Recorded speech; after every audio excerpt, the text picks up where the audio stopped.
Hello and welcome. You're watching Literati on News Central Television, where powerful stories meet powerful minds. And I'm your host, Judith Atibi. And this isn't just a show about books. It's about how words shape worlds. Here we explore the written word, not simply as a form of entertainment, but as a tool for reflection, resistance, and transformation.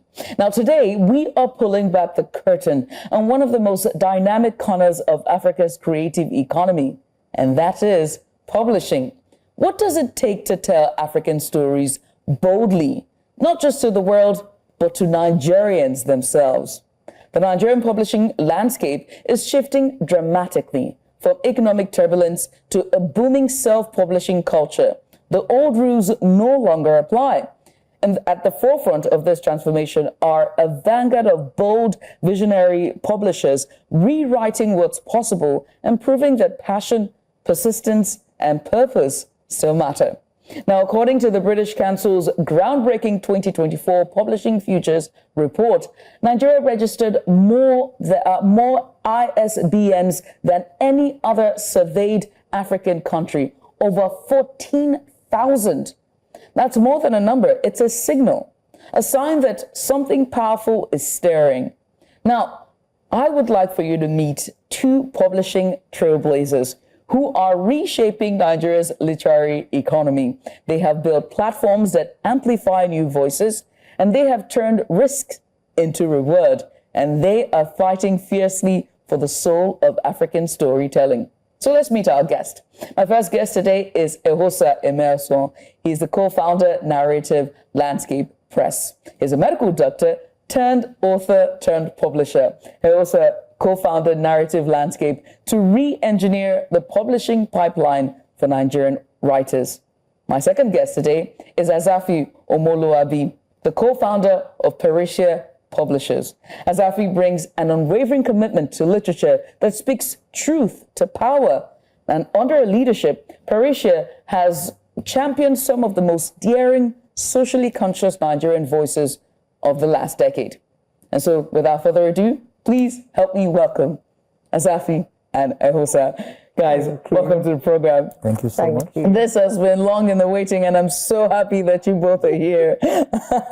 How are you all doing today? Yeah, we're fine. And congratulations, by the way, and well done on the hard work that you are doing so far. Thank you. I would like to start with you, Eghosa, and just talk about your journey. Medical doctor, author, and now publisher. That means you wear a lot of hats. and Narrative Landscape has been here for quite a long time, really just changing the narrative landscape, so to speak. It was founded by writers, and you were one of the co-founders, who you are now publishers as well. How did this origin shape your publishing model, particularly around author care and, most importantly, editing transparency? So it was founded by a writer and an editor and their sibling and spouse respectively, if I could put it that way. So it was, I had left medical practice for about 3 years. I was already working in publishing. And my co-founder, Anwuli Ojogu, the editor, she came to me and said she had this idea. So it goes back to the renaissance of Nigerian writing literature that started in the mid-noughties, in the early noughties with the Ken Prize winning by Elona Bila, with Chimamanda of Yellowstone, with all those books coming out with this new vibrancy.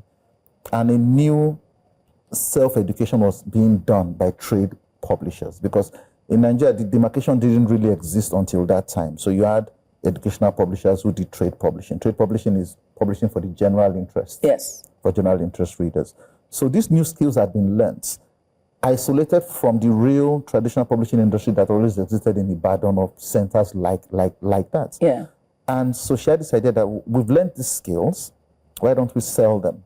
So Narrative Landscape Press was originally founded, strictly bootstrapping. We started it as a firm that we had not 1 naira. We actually had to get some imaginative accounting to list our laptops, personal laptops, as contributions towards equity. We had to learn some big, but in summary, we started as a publishing services company selling the skills that we had learned in the industry and built enough capital to eventually become traditional publishers 2 years later when we signed on Chimamanda Ngozi Adichie and our entire backlist.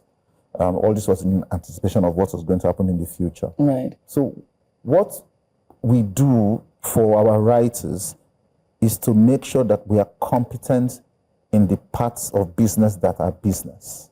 So accounting, contracts, because that is how we protect, and also education. So our contract negotiations are kind of really odd because the terms don't change, but they last a long time. So what are you doing for a long time if you're not going to change the terms? Oh, no, the long time we spend it educating and also showing our writers who join us, okay, this is why, this is why, this is why. Now, if it was you, what would you offer? And most times writers end up saying, I don't want to be reasonable. Reasonableness means I get cheated. Yeah. But it's one of all those little things that we do where we focus primarily on making sure that we are competent in those things. It's a difficult business because if you start by bootstrapping being that there's no funding from outside, you're doing it all by yourself, you're using the profit to grow the business, is that you end up cannibalizing yourself to survive. Some of those difficult things where there's no margin for error. And one of our partners, my wife, because we're four, so it was me, Miss Ojogu's sister, and my wife were the co-founders of all came together. The prime mover was Anwuli Ojogu, of course. She always used to say that each time a break is about to happen, something goes wrong. So each time you've built up something, there's an economic shock. Yes, or each time you... There's not that they're all economic shocks. And now we face one as well, right now in present day. And I can only imagine how you are still able to stick to the ethics or the editorial transparency or the principles of why you got started in the first place. Have you ever had to be like, you know what, let's switch gears and just publish for the sake of profit? Oh, no, we do both. To be fair. So we do both. We've always done both. Now, so the primary thing is that in reality, trade publishing doesn't really... So publishing for arts, for you to be able to do that, you must be able to sell something. So you find yourself... The publishing business, like my colleague and my close friend there will tell you, it's a very weird industry where you have a catalog of artists and one artist is carrying the house. Only in one way, financially. Right. The other artists are carrying the house by reputation. Oh, this person publishes with you, this person publishes with you. They don't necessarily need to break even. Yeah. You need the prestige of their art to be able to explain, it's kind of like an Ouroboros, it feeds. Yeah, it just goes back, So the competence that will let us provide publishing services to, for example, the Presidential Library, or provide publishing services to this entity where we manage their own small publishing imprints for them as a service level agreement, means that we also have to have really good artists, creators who publish with us, who are safe enough to publish with us, who understand that we will protect their editorial integrity, protect their work, and give them the best thing that every writer needs: editorial support, the ability to tell them, oh, no, that's a bad sentence. Every writer appreciates that. So it feeds in and of itself. So it's a cycle. So our aim is to show that you can make money doing this. Right. While also keeping your writer's integrity intact and just their goal. I wonder if that's the same for you, Azafi, because Azafi, we're talking about trade publishing, aren't we? I mean, you publish some of Nigeria's boldest authors, right? Including those tackling politics, sexuality, and even war, right? And one of your authors won the NLNG prize in 2021, if I'm correct. 2021. How do you measure impact when publishing books that may not be commercially viable, but, are socially important? Okay, so some stories are considered to be important, not financially viable, as you said, but we need to put them out because this is something that should be read, should be understood, and should be out there. So it's like curating, what did I say? It's like curating... History? Curating history, curating history. So we know that we're not going to sell lots of copies or do many print runs with this book. But the importance is this book has to be there. It's going to outlive itself. It's going to be the sort of book that's going to be maybe used as a university text or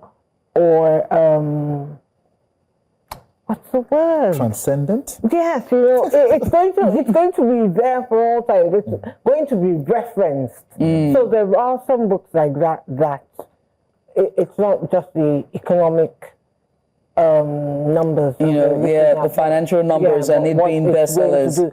So I think because a few of our books we've done that, some people expect that, okay, Parrésia is going to do this continuously without realizing that at some point we also have to publish books that, where we'll break even. I have to talk about, finances, right? You talked about how you bootstrapping yourself. You're talking about how you have to continuously, in spite of the numbers, understand that longevity matters, and you are curating history and the very importance of our socioeconomic or sociopolitical narrative, right? But there's also the significance of loans and grants or subsidies. She just did a sigh. You just sighed. We've been slightly luckier then. Yeah. Because I remember the only way we were able to rent our first office was a state employment grant, a low interest loan that was 3% per annum for 5 years. And that was so helpful. And 5 million naira, we rented the house. I wanted us to buy a truck, but I lost that part of the vote. We eventually ended up that money, the business ate that money.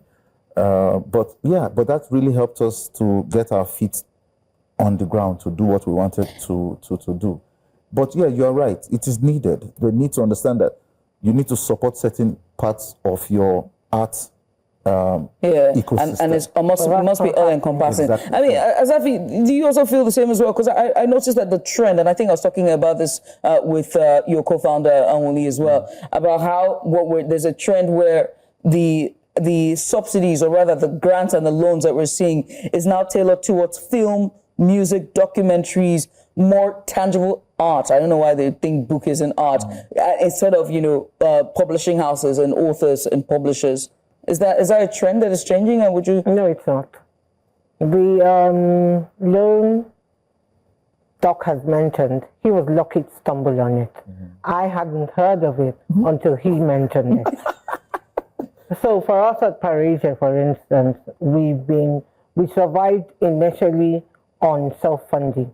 Us, family, coming together, people we personally knew, understanding what we wanted to do and coming to support. But luckily, we also have the Vanity publishing arm of Parrésia, which has also helped in.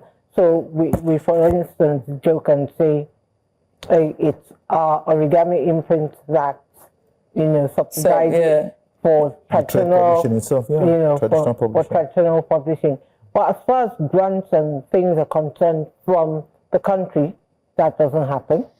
When you look at the publishing futures that the council did, the research that INET did, ISOM did in 2023 into 2024, the main point was it was specifically a trade publishing study. Yeah. So when you say publishing, there are several parts of the publishing industry that are quite healthy. Educational publishing, no matter the difficulties, they're healthy. It's curriculum based, is guaranteed reading. Yes. Now, discretionary reading, trade publishing itself, we are the face of publishing. So we have the Adichies, we have the Shoyinkers, we have the superstars of the literary world, but we're actually the poorest funder, and this is a worldwide phenomenon. And why is that? Because it is discretionary, and if you have an idea between, it is worldwide compared to the specific So, for example, in the U.S. educational publishing versus trade publishing, publishing, the numbers don't lie. Anyway, you compare them comparatively in their own ecosystems, it's madness.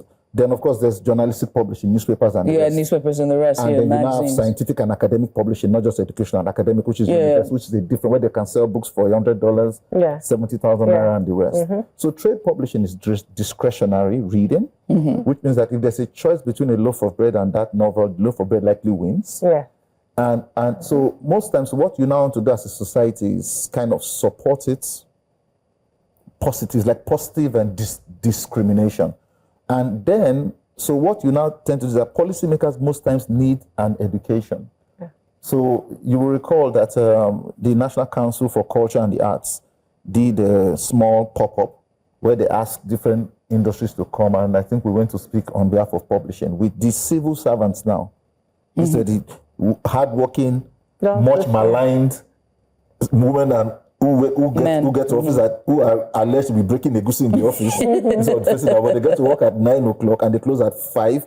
They're in Abuja, and Friday they're coming back to Lagos. But those people, the real workers, sitting down, their notebooks out, and they're enraptured by what is happening. Because while they nominally know about it by osmosis, but they have children who read, or they have cousins, or they themselves read, to see people in industry actually tell them, no, this is what it is, this is what the needs are, and the grants need to happen. This is why they need to happen. I think it's one of those little things that are kind of really cool to see. And that's where it comes from, the present DG of that entity. Yeah. And being from music. Right. Azafi Obi Asika, there we go. I was calling his relative. Anyway, these conversations are important. They need to be had, but we need to go on a short break. When we return, we're going to be talking about how they're keeping the lights on. Nigeria is facing an economic downturn for uncertain times they're in. And as Eghosa, my guest here, has nicely put it, people would, if you were to put a book and a loaf of bread, 70% or maybe 99.99% will pick a loaf of bread. Let's go on a short break. When we come back, how are publishing houses keeping their lights on? After the break, stay with us.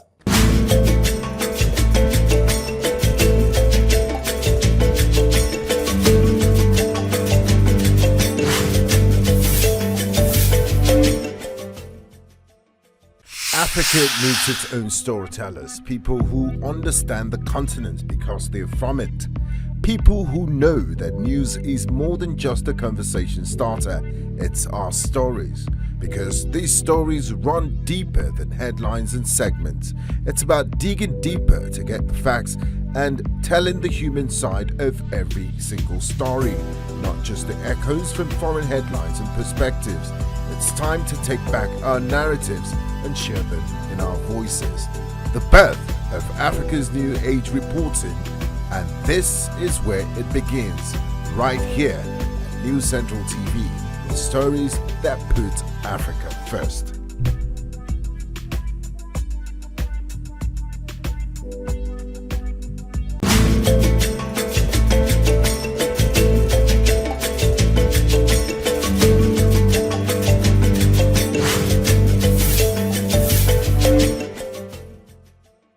And you're welcome back. You're watching Literati on News Central Television. Today we're talking about publishing. We're pulling back the curtains and we're finding out about the industry that makes sure that all the stories that you love are on your shelf. It's all about the publishing in Nigeria, the triumphs, the trials, the failures, and the successes. That's all we're talking about. My guest today is Eghosa Imasuen. He is the co-founder of Narrative Landscape Press. Also with me is Azafi Omoluabi. She is the co-founder for Parrésia Publishers. And they both have been joining me. We're talking about everything as it concerns or pertains just publishing in Nigeria, how to get started.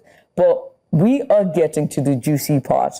And I'm excited. But before we get into that, the British Council's report notes that many publishers now act as agents. And that, how do you manage that when it comes to rights management? How do you approach rights management, especially with regard to world rights and foreign translation deals? Because, like you rightfully said, we have by far one of the biggest heavyweights when it comes to African literature domiciled here in Nigeria. Yeah. So, let's start with you. Okay, with increased complexity comes increased specialization. So the literary agent was originally a buffer between a flood of new writers and publishing companies. So instead of you submitting directly to the publishing company, the literary agent filled that space. And as so in slightly more where there was no break due to the debt crisis of the 1980s, where things kept on developing, the industries were able to absorb the need for literary agents. Now, the reason why over years we've increasingly begun to see ourselves as traders in intellectual property is that there's a dearth of literary agents on the continent. They exist, but there's a dearth of them. So you find yourself having to advocate for your writers on behalf of your writers who haven't yet found foreign literary agents. Who haven't yet found literary agents in London or in New York, or I think even in Lisbon. Lisbon is becoming a place for domiciliation of a lot of literary agents. And so for something like Native Landscapers, we eventually had to establish a literary agency and book scouting company, Veranda, who now, because a new type of specialized literary agent was also developed much more recently, came from the translation market, and that is the book scout. So the literary agent acts to champion the writer and present the writer's work to different publishers. So if you hear from a literary agent, every book is the next big thing. They act as a filter, but they sell everything as sold. So the book scouts now work for publishing companies and go out and scout for specific titles, most times for film production companies for adaptation and the rest, and for other types of subsidiary literary rights. So the book scout acts on behalf of the production company and goes to go and say, oh, yeah, they have a mandate. I'm looking for a female-led thriller set in Nairobi.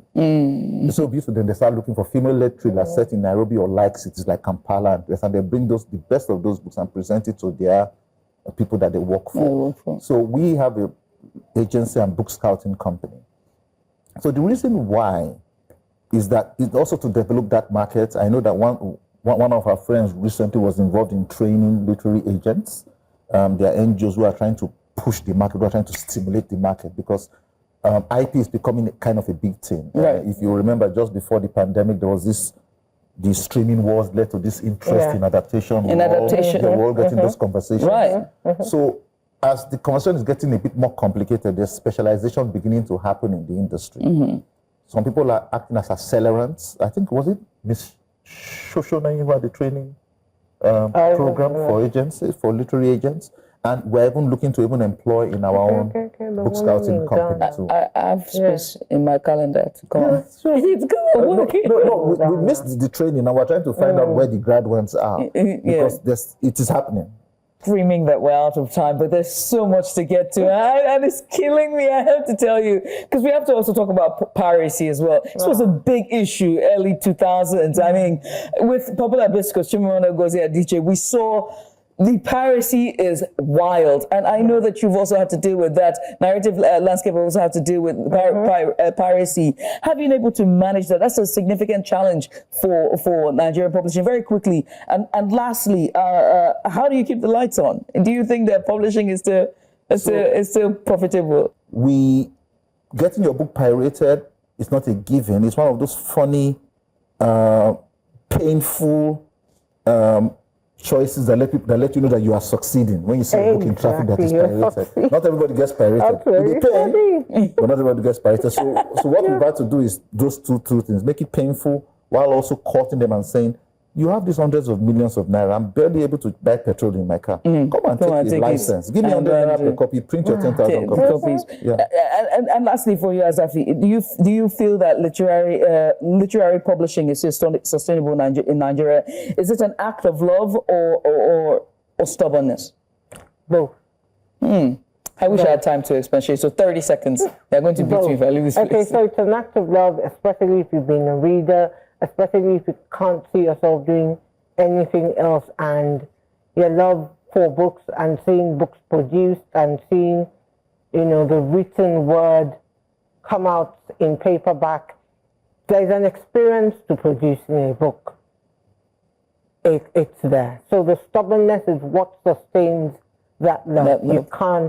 You just tell yourself to keep at it. It might not be as financially viable as it should be if you were doing something else, but the relevance of it the relevance of literature for us is something that will outlive us. So It's something we'll just continue doing. And stubbornness, because you can't let those who say, they go say, you sure? You can't let them You win. know. Oh, never. So you have to keep at Especially it. the people who are like, you might listen, go down. They're like, nah, we won't. Guys, it's supposed to be a rapid fire question segment that we're meant to do, but I'm being told we're out of time. But there's one question I am dying to ask you both, and you have to answer with the speed of light. Okay. As quickly as possible. You ready? 3, 2, 1. An author you wished you published first. Will you tell me after? Chinua Achebe. Hey, there you go. That was so safe. That was so safe. Yeah. That was so safe. Very safe. Safe. You? Let me choose a safe one too. Azafi, thank you so much for coming. I Thank you so appreciate you both for just taking out the time to join us on Literati. This has been such an insightful discussion, and most importantly, very revealing as to the hard work that you both are doing, custodian of our arts, custodians of our stories, but most importantly, custodians of our history. Thank you so much for all your hard work, and thank you for coming on. And that's all we got to take on Literati today. It's been so much fun and so insightful. It's going to be a part 2, and hopefully I get more publishers to come sit on this armchair here at Literati. My name is Judith Atibi. Thank you for watching. Until next time, keep reading. Bye for now.